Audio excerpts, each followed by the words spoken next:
Olá, eu sou o professor Mário Tiritã e estamos aqui para falar um pouco deste feriado de 21 de abril, que às vezes passa despercebido, todos só entendem como um feriado. Mas esse feriado é importante recordarmos porque esse feriado trata-se da Inconfidência Mineira. O que foi a Inconfidência Mineira? A Inconfidência Mineira foi uma luta contra a exploração da coroa portuguesa no Brasil.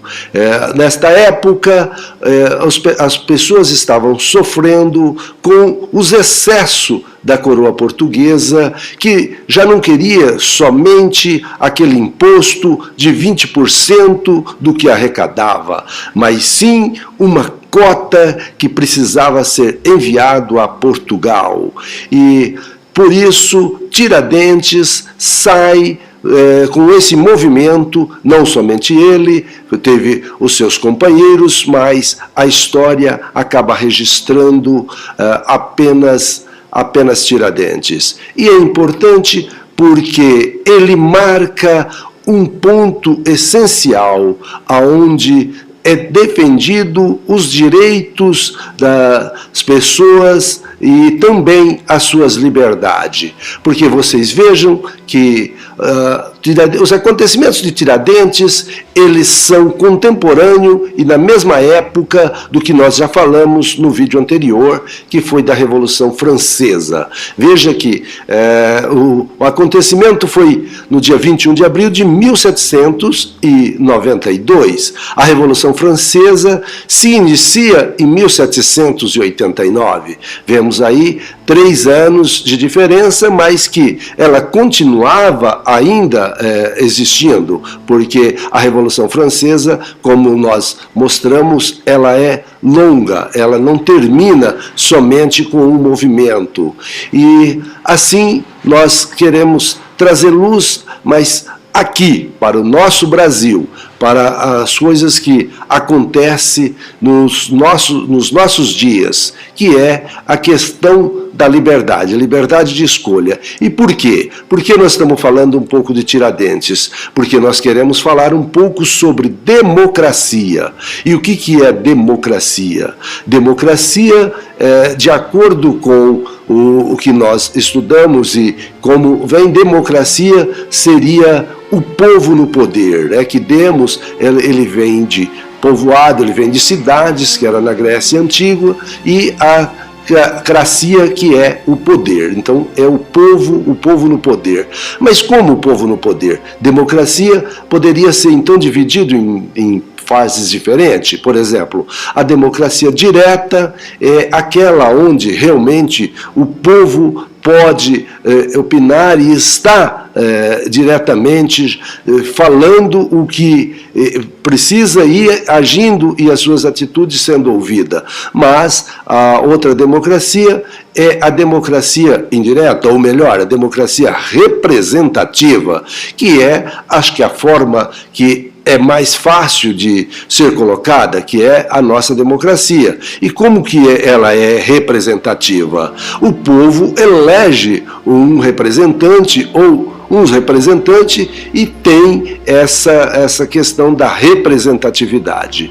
Então, se nós formos levar para esse lado, a democracia direta, ela só foi possível na Grécia Antiga, mas que era o quê? Uma população menor, e como ela era direta, era o povo que representava, mas era também somente o povo que estava na nata, o povo que estava acima. Então, ela acaba sendo também uma democracia direta, mas oligárquica. Por quê? Nós sabemos que a Grécia tinha também os seus problemas, ela tinha os seus escravos e ela também não dava espaço para as mulheres. Então, nos nossos dias de hoje, nós procuramos e fazemos essa democracia representativa, onde nós elegemos os nossos representantes e eles que responde por nós.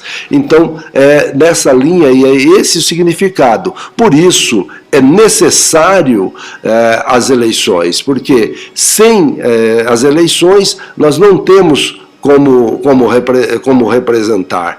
E para a gente buscar um pouco dessa questão, nós buscamos aqui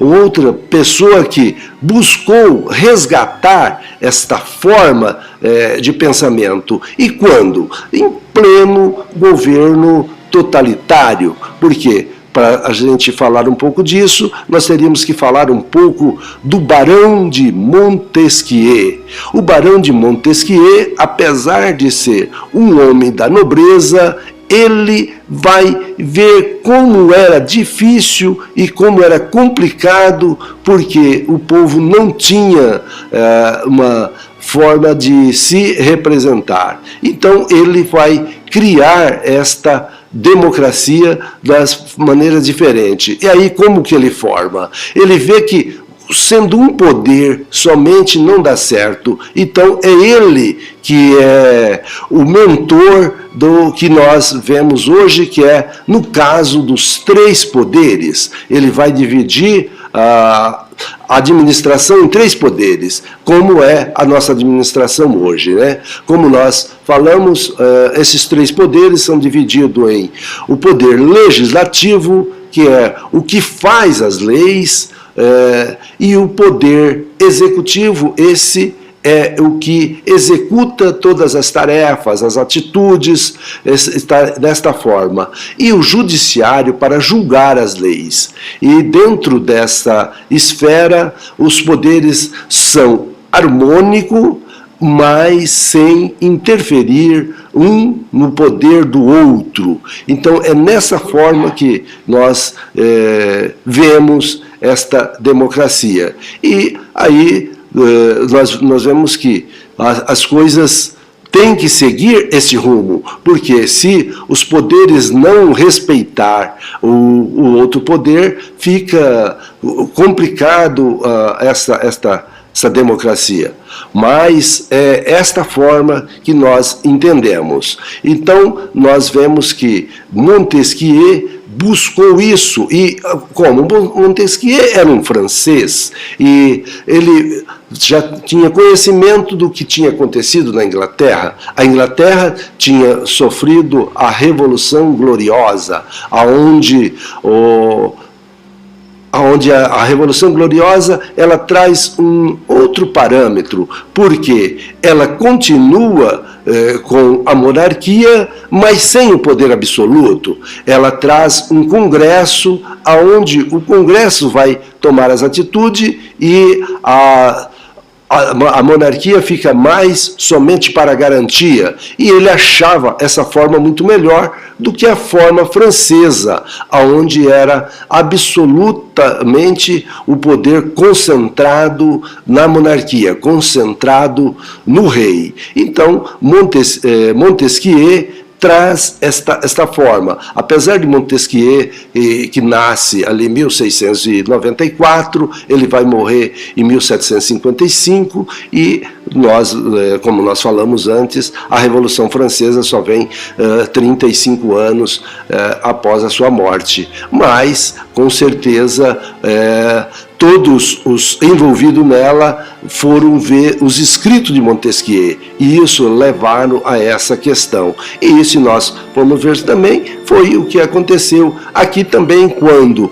pensadores buscaram essa maneira de pensar, porque era uma forma que estava acontecendo. E nós vemos que, em 1776, acontece a independência dos Estados Unidos. E isso também influenciou bastante no que aconteceu com Tiradentes no 21 de abril de 1792. Então é isso, meus amigos. Eu agradeço a vocês e muito obrigado, e até o próximo vídeo.